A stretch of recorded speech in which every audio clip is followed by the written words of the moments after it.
Hello class, today we are going to discuss about discharge tube experiment. Discharge tube experiment.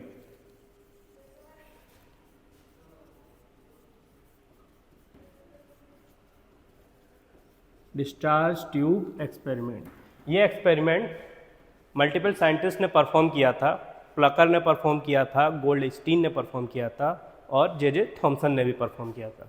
तो J Thomson ने जो हमने perform किया था 1887 में, उस एक्सपेरिमेंट का हम सेटअप देखते हैं। उस एक्सपेरिमेंट में क्या क्या ऑब्जर्वेशन थी और उस ऑब्जर्वेशन के बेस पे क्या कंक्लूजन निकला। तो देखते हैं कि ये जो एक्सपेरिमेंट किया था उसका सेटअप कैसा था। तो ये जो डिस्चार्ज ट्यूब है ये इस तरह से एक ट्यूब थी, ठीक है, और इसमें थी 2 इलेक्ट्रोड और इन इलेक्ट्रोड को कनेक्ट किया था एक हाई पोटेंशियल से। कितना हाई? Around 10,000 volt. 10,000 वोल्ट के अराउंड का एक पोटेंशियल डिफरेंस लगाया सिर्फ एक इतने से 50 सेंटीमीटर लॉन्ग ट्यूब पे।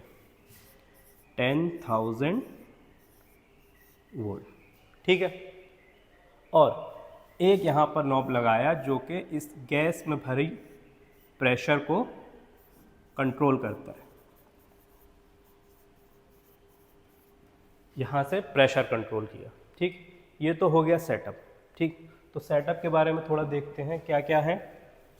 ट्यूब है, ट्यूब की डायमेंशन क्या है? 50 सेंटीमीटर लॉन्ग है और 4 सेंटीमीटर इसकी डायामीटर है। क्लियर? दूसरा क्या है? पोटेंशियल डिफरेंस लगाया गया। पोटेंशियल डिफरेंस कितना है? 10,000 वोल्ट के अराउंड। क्लियर? दूसरा क्या है? Vacuum pressure to control pressure.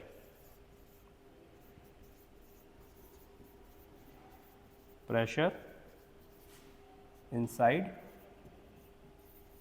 Tube. Clear? और इसमें क्या किया गया? इलेक्ट्रोड्स। इलेक्ट्रोड्स कौन कौन सी हैं? एल्यूमिनियम की इलेक्ट्रोड यूज़ की गई हैं, एल्यूमिनियम।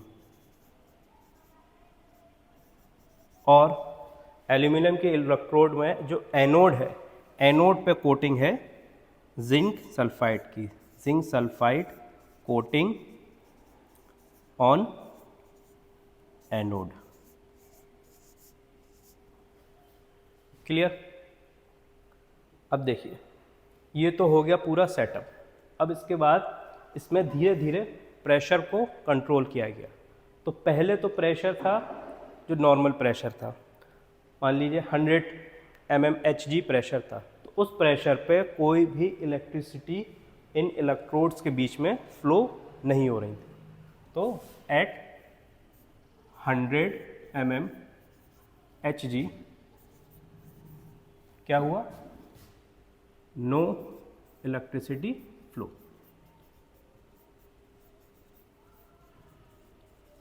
ठीक। उसके बाद इस प्रेशर को फर्दर कम किया गया। प्रेशर को कम किया गया अराउंड 10 mmHg। 10 mmHg से भी लो कर दिया गया प्रेशर। ये तो है 100 mmHg से हाई। फिर क्या हुआ? सम इलेक्ट्रिसिटी, कुछ पार्टिकल्स यहाँ से ट्रेवल के हुए, कुछ पार्टिकल्स यहाँ से एमिट हुए। और हमें क्या पता कैसे लगा कि ये पार्टिकल एमिट हुए? ये जो गैस थी, जो भी गैस भरी हुई थी, उस मैटर नहीं करता, वो गैस का कलर चेंज हुआ। तो क्या हुआ? Some particles flow. ठीक है, कुछ पार्टिकल फ्लो हुए। और अगला इसको फर्दर कम किया गया 10 mmHg से इसको हम 5 mmHg पर लेकर आए, लेस देन 5 mmHg। इस पर क्या हुआ?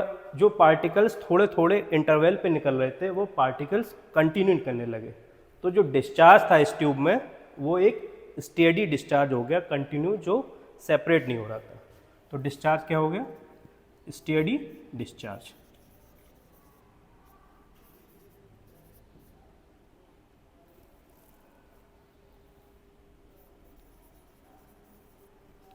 ठीक है।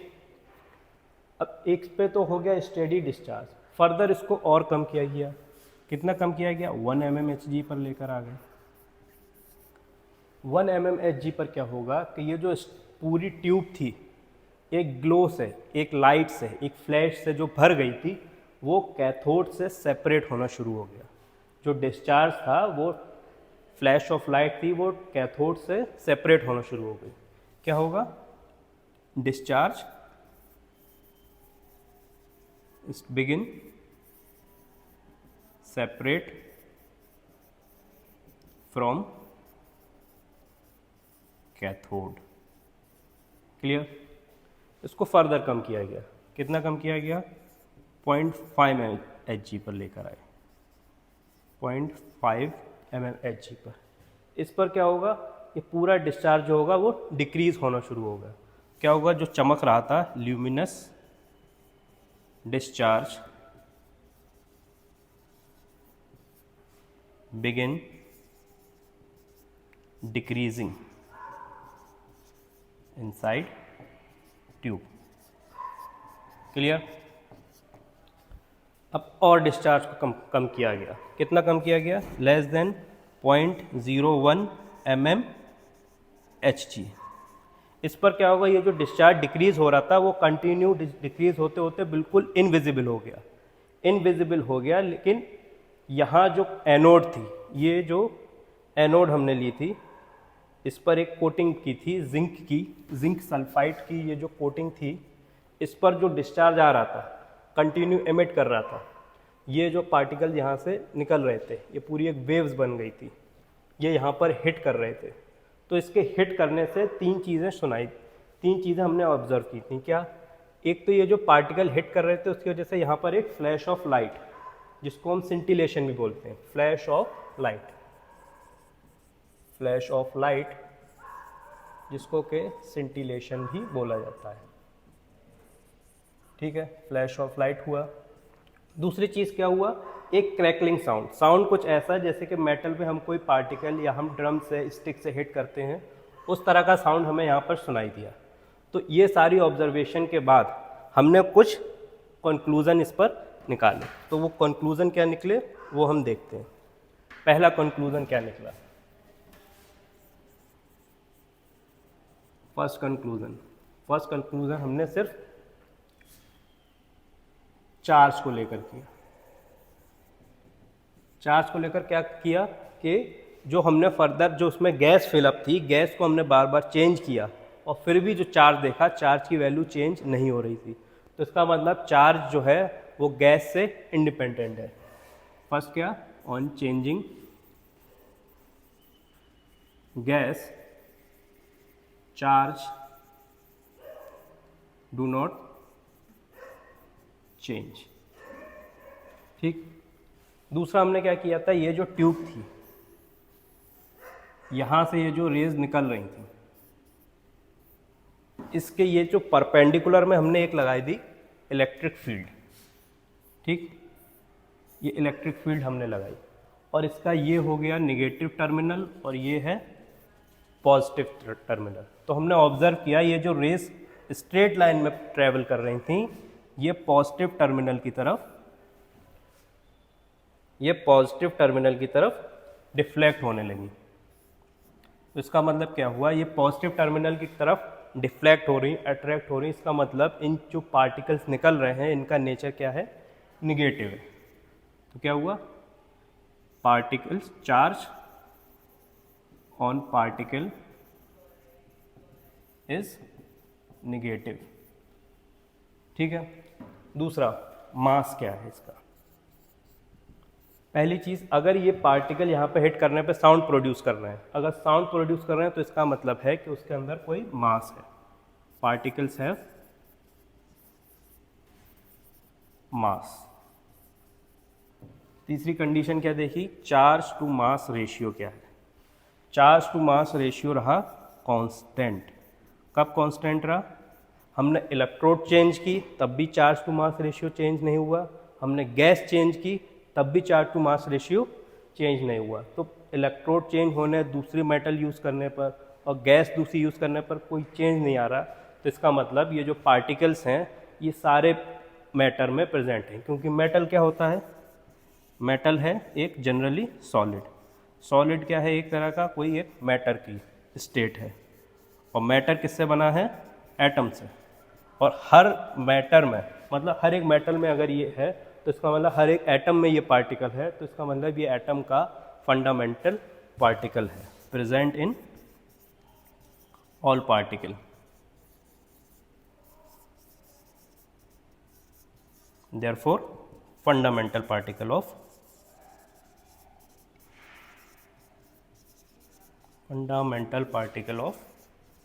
एटम। क्लियर।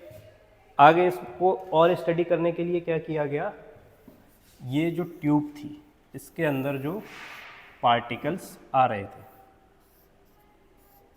ठीक, इसके आगे एक ओपेक ऑब्जेक्ट, हमने कोई भी ओपेक ऑब्जेक्ट यहाँ पे लगा दिया, ठीक है, और फिर हमने देखा कि यहाँ पर उसकी पूरी शैडो वैसी ही बन रही है। तो इसका मतलब क्या हुआ, ये रेज जो हैं स्ट्रेट लाइन में ट्रैवल करती हैं, स्ट्रेट लाइन में ट्रैवल करती हैं तभी ये शैडो बन पाई। जैसे लाइट है, लाइट स्ट्रेट लाइन में ट्रैवल करती है तभी इस हाथ की शैडो यहाँ पर बनेगी। अगर लाइट स्ट्रेट लाइन को ट्रैवल नहीं करती तो कर्व होकर इसकी शैडो नहीं बनेगी, इसको पास कर जाएगी। तो क्या हुआ, ये जो रेज है कैथोड रेज, ये स्ट्रेट लाइन में ट्रैवल करती हैं।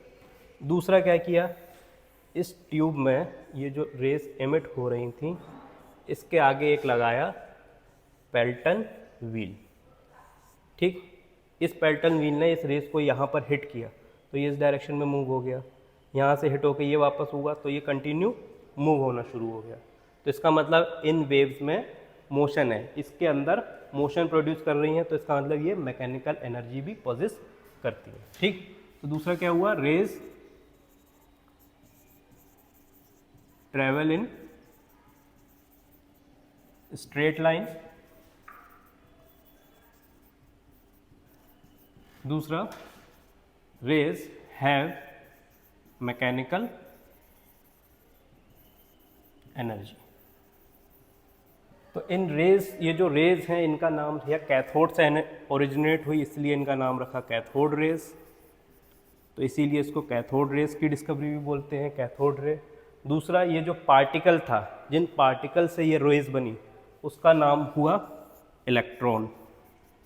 इलेक्ट्रॉन नाम बाद में दिया, पहले इसका नाम था, ओल्ड नेम था नेगाट्रॉन, ठीक है। तो ये जो पूरा एक्सपेरिमेंट किया, इसके ऑब्जर्वेशन और इसके कंक्लूजन से हमें एक फंडामेंटल पार्टिकल मिला एटम का जिसका नाम था इलेक्ट्रॉन, जिस पे निगेटिव चार्ज था, और वो ना तो गैस पे डिपेंड करता है ना ही मेटल पे डिपेंड करता है, वो हर एक एटम में प्रेजेंट होता है, कोई भी मेटल का एलिमेंट हो, ठीक है। Thank you. इसके आगे अगला पार्टिकल है प्रोटॉन, जिसकी डिस्कवरी हुई थी कैनाल रेस से, उसको हम नेक्स्ट क्लास में देखेंगे। Thank you.